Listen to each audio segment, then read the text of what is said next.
Assalamualaikum warahmatullahi wabarakatuh. Perkenalkan, nama saya Aldayanti dengan stambuk A2212073. Di sini saya akan memaparkan sedikit materi mengenai evaluasi pembelajaran. Baiklah teman-teman, kita masuk ke poin yang pertama, yaitu apa sih yang dimaksud dengan evaluasi pembelajaran? Nah, evaluasi pembelajaran adalah proses terstruktur dalam menghimpun, menganalisis, dan menginterpretasikan informasi untuk memutuskan sejauh mana peserta didik mampu meraih tujuan pembelajaran. Atau evaluasi merupakan aktivitas yang dilakukan secara terstruktur dengan memakai sebuah metode tertentu untuk menilai sebuah strategi atau rencana dalam merangkai tujuan. Nah, selanjutnya yaitu apa tujuan dari evaluasi pembelajaran. Yang pertama yaitu untuk mengetahui kemajuan hasil belajar peserta didik. Yang kedua, mengetahui potensi yang dimiliki siswa. Yang ketiga yaitu mengetahui hasil belajar siswa.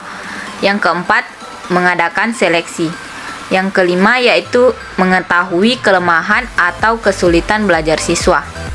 Nah, untuk materi selanjutnya yaitu mengenai fungsi dari evaluasi pembelajaran. Yang pertama, yaitu memberikan landasan untuk menilai hasil usaha atau prestasi yang telah dicapai oleh peserta didik.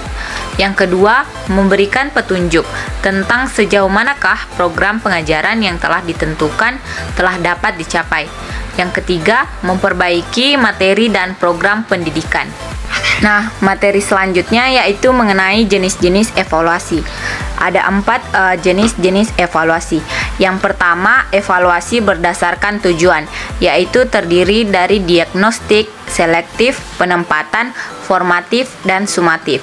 Yang kedua yaitu evaluasi berdasarkan sasaran, yaitu terdiri dari evaluasi konteks, input, proses, hasil, dan outcome. Yang ketiga yaitu evaluasi berdasarkan kegiatan lingkungan pembelajaran, yaitu terdiri dari program pembelajaran, proses pembelajaran, dan hasil pembelajaran. Yang keempat yaitu evaluasi berdasarkan objek dan subjek, yaitu terdiri dari input, transformasi, output, internal, dan eksternal. Nah, materi selanjutnya yaitu mengenai perbedaan ranah penilaian kognitif, afektif, maupun psikomotor menurut taksonomi Bloom. Nah, taksonomi Bloom adalah struktur hierarki yang mengidentifikasi skills mulai dari tingkat yang rendah hingga yang tinggi.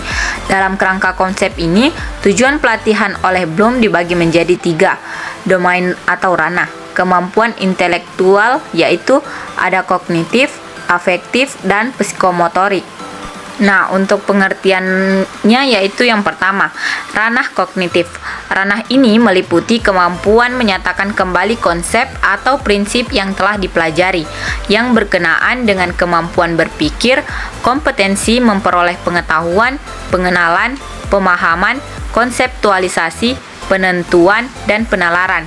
Yang kedua yaitu ranah afektif. Ranah afektif adalah ranah yang berhubungan dengan sikap, nilai, perasaan, emosi, serta derajat penerimaan atau penolakan suatu objek dalam kegiatan belajar mengajar. Yang ketiga, ranah psikomotor.